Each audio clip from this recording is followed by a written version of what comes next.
Well, Eddie, we can't help but ask. You're not looking quite 155 these days.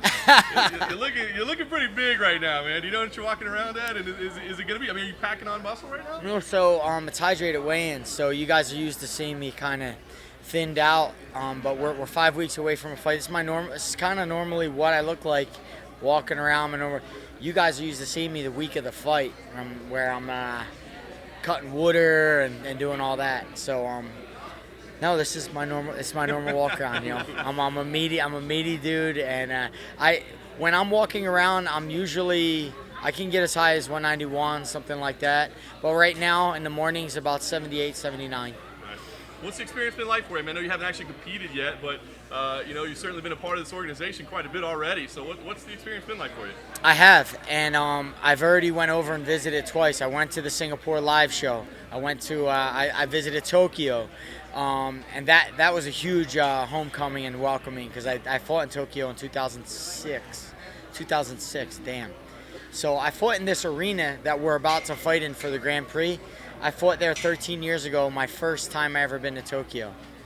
They handed me $11,000 cash, and I was happy as can be. So we've came a long way. I'm excited. How are you?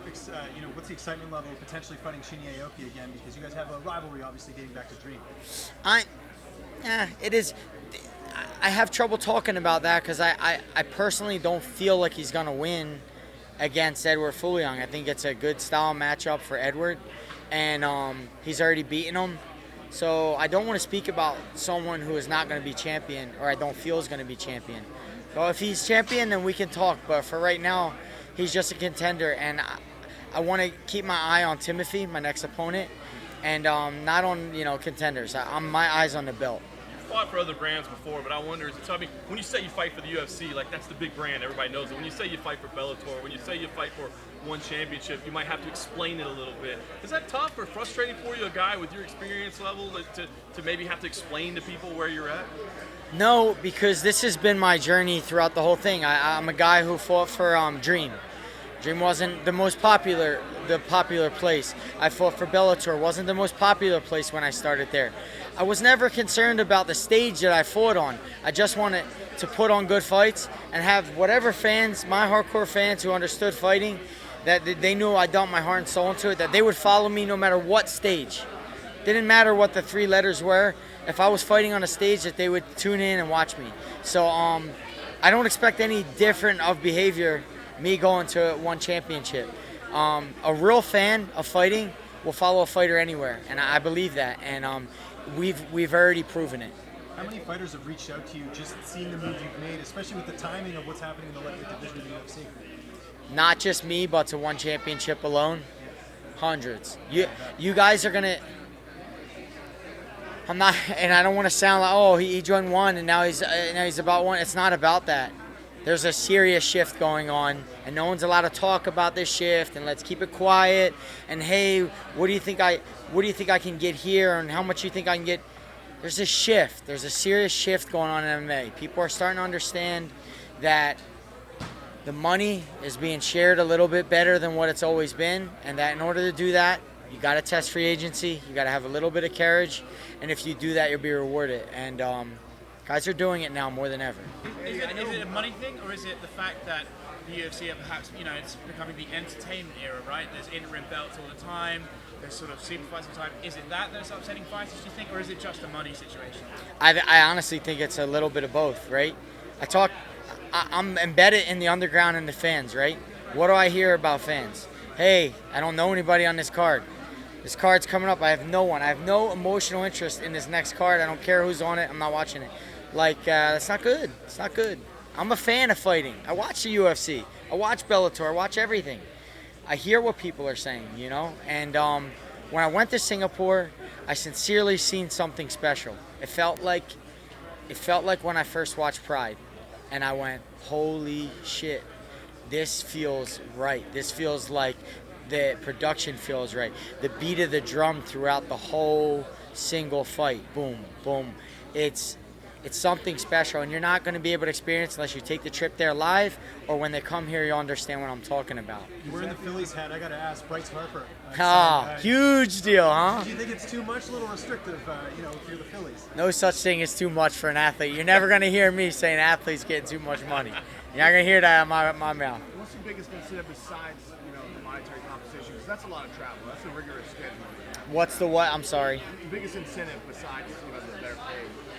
For me personally, everybody's going to have their own incentives, but yeah, money. We're prize fighters. I want to make a lot of money while I do this.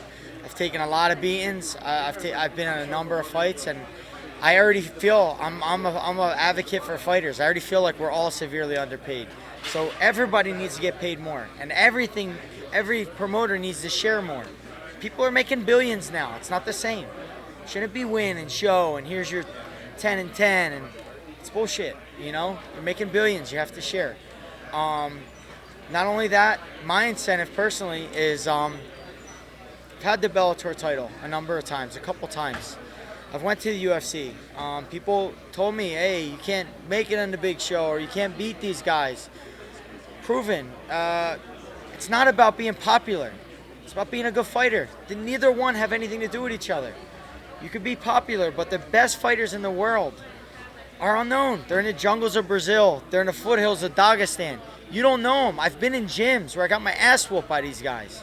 Got my fucking ass handed to me. And I said, how do you pronounce that guy's name? So they're everywhere. They're all over the world. It's not about the stage or the UFC, MFC, whatever FC. It's not about the stage. It's about the fighters. Great fighters are everywhere. But Eddie, sorry to interrupt. I heard you say the other day that you weren't a big fan of interim belts and stuff, but you want fighters to be paid more. Do fighters not get more money when they have an interim belt? Do they not get the champions pay-per-view cut? From my personal understanding, and it's going to be argued because nobody knows. Nobody knows, right? You say, oh, that's BS. You don't know what he's talking about. From what I know, every situation I've been in, it's a substitution and not pay more. If I know a guy has an ego, he's a little bit insecure, most fighters are, and I don't want to pay him, I say, hey, what do you think about a world title, buddy? And a young kid who don't know anything goes, oh my God, I could be UFC champion, or I can be Bellator champion, or I could be champion, and then they go, their mind gets clouded. They don't even care about money anymore. They don't even think about money. We all need to wake up. Fighters included, media, fans, everyone needs to wake up and go, bullshit. Fucking bullshit. We all know it is. Everybody peeks around and doesn't whispers bullshit, but we need to call bullshit. We need to say, just pay the guy.